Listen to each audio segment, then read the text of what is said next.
ஆமா இன்னைக்கு என்ன நாள்? இன்னைக்கு வந்து என்னுடைய மகன் தனிஷ்க்கு பிறந்த நாள். அதுக்கு அவன் ஃப்ரெண்ட்ஸ் எல்லாம் கூப்பிட்டு வந்திருக்கான் கேக் வெட்டுறதுக்கு. கேக்கெலாம் வாங்கி வச்சிட்டோம். வாங்க போய் வெட்டிடுவோம். அந்த கேக்கை பார்த்தோன்னே நீங்கள் சொல்லக்கூடாது இப்படி ஒரு கஞ்சனா நீ இருக்கக்கூடாதுப்பா அப்படின்னு. வாங்க போ. அப்படி என்ன இருக்கு கேக்கில்?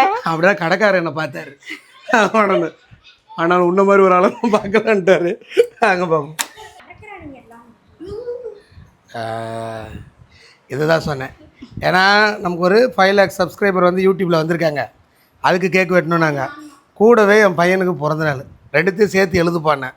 அதுக்கு நீ வாங்கியிருக்கணும் ஒரு 5 கிலோ கேக்குன்னு அவர் என்னை பார்த்து முறைச்சாரு.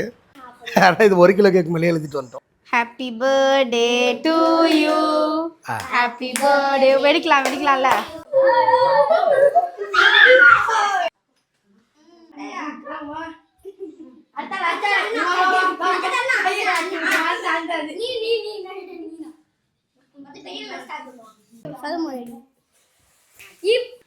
தேங்க்யூ.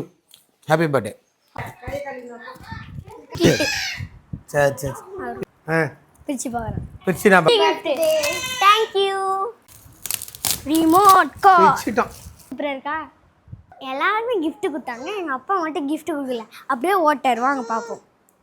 டேடி எல்லாருமே கொடுத்தாங்க, நீங்கள் எங்கே கொடுக்கவே இல்லையே. நானே உனக்கு கிஃப்ட் தானடா. நானே வேற கொடுக்கணுமா?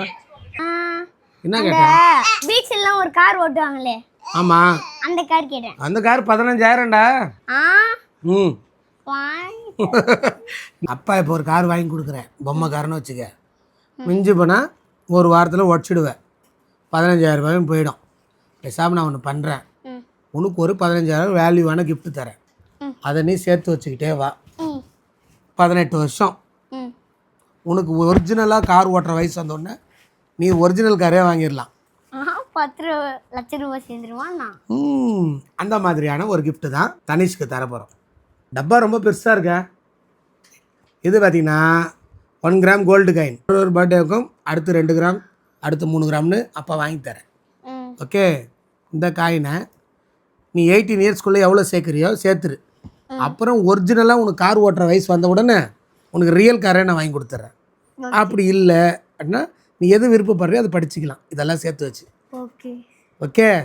இந்த நேரம் பொம்மை கார் பிளாஸ்டிக்கோடு குப்பைக்காரங்கிட்ட தான் போடணும். அடுத்து படிக்கிறதுக்கெலாம் நிறைய செலவாகும். அப்போ இது உன் பாக்ஸாக வச்சுக்க. உன்னோட 18 இயர்ஸில் எவ்வளோ காயின் சேர்க்குறேன்னு பார்க்கலாம். தண்டை செலவு பண்ணிட்டா அப்புறம் இது எதுக்குமே யூஸ் ஆகாது. அதனால் இந்த மாதிரி செய்யலான்ட்டு நான் முடிவு பண்ணியிருக்கேன். உங்களுடைய கருத்து என்னங்கிறத நீங்கள் கமெண்ட் பண்ணுங்கள். தேங்க்யூங்க. தேங்க்யூ ஸோ மச் ஃபார் வாட்சிங். நெக்ஸ்ட் வீடியோவில் பார்க்கலாம். பை.